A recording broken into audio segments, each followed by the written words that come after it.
Okay, dito po yung pwedeng pasyalan ng lahat ng mag-aabil ng overlooking lot doon. Yun po yung overlooking lot.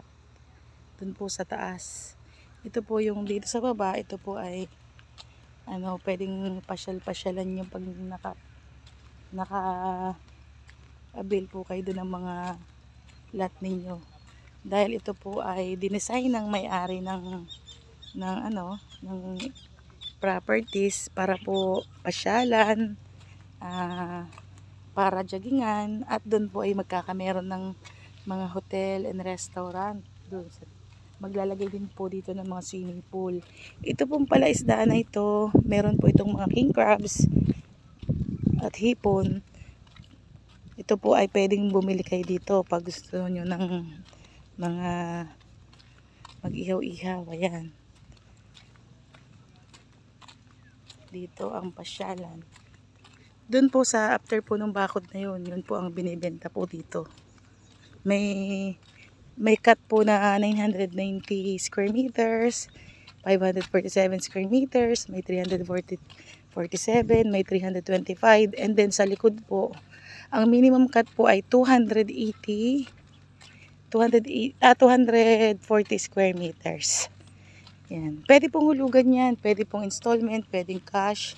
Depende po sa magiging arrangement niyo po ng may-ari. Kayo po ang mag-decide kung gusto niyo hulugan, kung gusto niyo ng cash.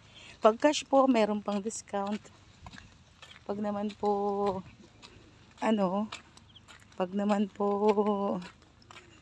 installment, ay di meron din pong pwede niyo pong hulugan ng 2 to 3 years, zero interest. Yan. Ito naman po yung mga pwedeng pasyalan dito.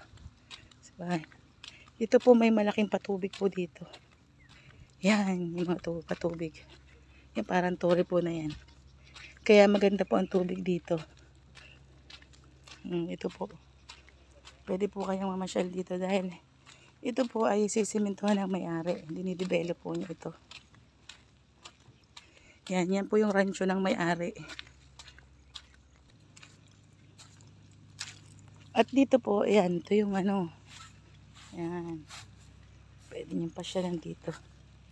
Dito po yung pinakang right of way ng lahat ng makakabili ng yan, ganda ng dagat to.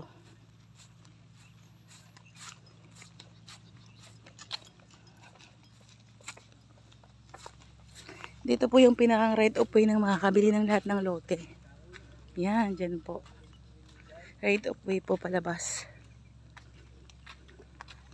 Tapos ito po yung dagat na talagang design na para sa mga nakabili. Yan.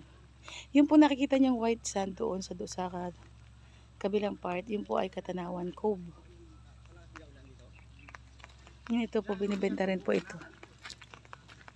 Diyan po yung 990 square meters. Tapos ito po, 3,600 square meters kasama ang frontage.